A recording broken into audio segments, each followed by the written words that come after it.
Hi, I'm Ruth Shapiro, and I'm happy you chose to listen today. Welcome to this episode of Inner Judaism, a podcast where you can experience the spiritual beauty of Judaism, and most importantly, almost the meaning it has for your very own life. When I was a little girl in Hebrew school, it wasn't hard to feel that I was part of a larger whole. Israel hadn't reached yet the age of adolescence, and the feeling of pride we had as Jews was palpable, even to someone my age. In this podcast, I'll explore with you the deeper meaning of the name of Am Yisrael, what it means, and in particular, the name Israel, what it means. This will only touch the surface. You'll hear some bits and pieces to think about because, in general, this is a big subject. When we talk about anyone's name, we're talking about its very essence. Ready? Let's learn what Judaism has to say about us, our essence as a people, and what this means for us as individuals, and how that would affect our lives today. First, find a comfortable place to sit where you won't be interrupted. And please turn off or tune out other distractions. Let's give this our full attention. And turn on the portion of your brain that might be open to new ideas and hopefully new ways of thinking. It's helpful to be in the present moment, so let's begin and just notice your breath. On the inhale and exhale, experience your chest rising and falling, and relax into the rhythm of your own breath. And do this just a few more times. I hope you're feeling at peace. Let's explore the very word we call ourselves, Yisrael.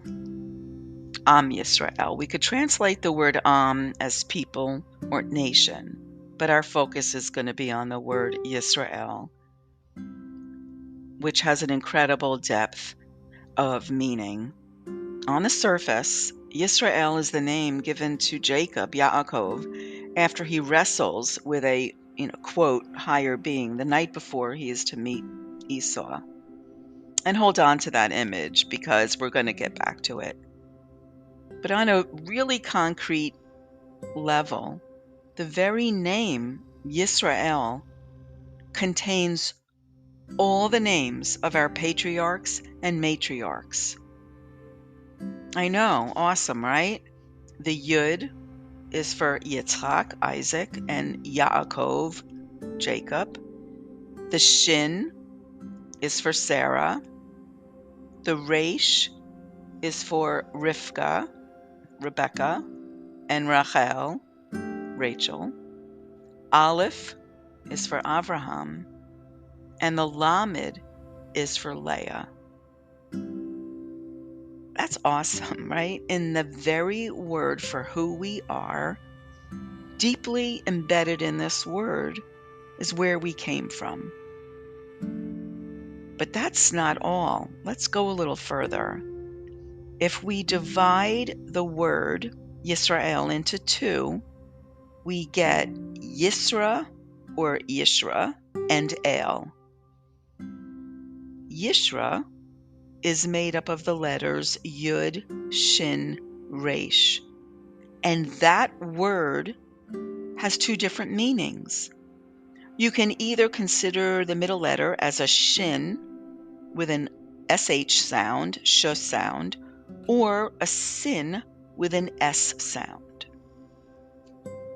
So taking the S sound, Yud, Sin, Resh, would be pronounced Yasar, which can mean wrestle or to struggle.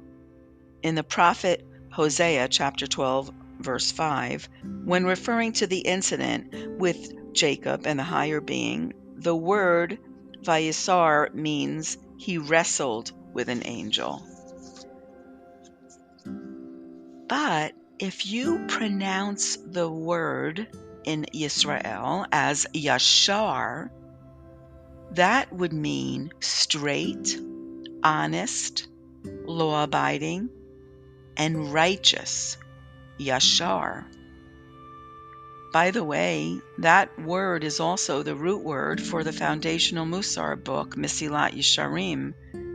You hear that word yashar in there, which is the path of the just. So now we can say that the meaning of the whole word Yisrael, with El, meaning Hashem, could mean either to struggle, to wrestle with Hashem, or to be straight with Hashem. Isn't that fascinating? There are two very different meanings here. If we're to understand that we're part of our people experience the same duality at different points in history. And depending on what's going on in our lives, we can experience both simultaneously these two definitions as we either grapple with a challenge in our lives or are straight with a challenge in our lives and are honest with a challenge in our lives. Or we can experience this in alternate ways during the different phases of our lives. And isn't that an incredible message that this is our life's task, as it was for Jacob? Our tradition acknowledges the fact that our connection with Hashem is a changing dynamic. It's not a static situation. And there are times in our lives when we're going to feel one way, and other times when we're going to feel differently. But the main takeaway here is that there's a spiritual depth to our tradition that recognizes the path of spiritual connection is not always a straight one, and it's not always a constant one. If we do consider Yashar as the straight path, we could imagine what that line would be, what that straight line would be. If we're on that line, we can always see where we've been and where we're going. And in a sense, that represents the infinite, because we can walk endlessly on a straight path and feel confident that ultimately we're going to get there. And we could always see where we came from. It gives us a taste of the infinite. But even if we're Yashar or Yasar, what we have to see is that there's a dynamism. There's a relationship, and that's the goal. The goal is that as Yisrael, not only do we have a relationship with ourselves, with Hashem, but we have a relationship with our people having a relationship with Hashem. And it means all those things at once. Thinking this way will be very enriching, very enlightening, and will open you up to a broad definition of who you are with Hashem, who you are with Yisrael, and what your core identity is. And I hope this will have an imprint on your soul. Thank you so much for listening and for involving yourself in the spiritual path of engagement, seeking out the deeper meaning that Judaism has for you. Please connect with me at any time, and you can write to me at innerjudaism@gmail.com. If you've liked what you heard, I hope you'll let me know. I hope you'll revisit. And please, if you would rate this podcast, it will be helpful as well, so I'll know how I'm doing. Wishing you a glorious day and the ability to make this day better than yesterday.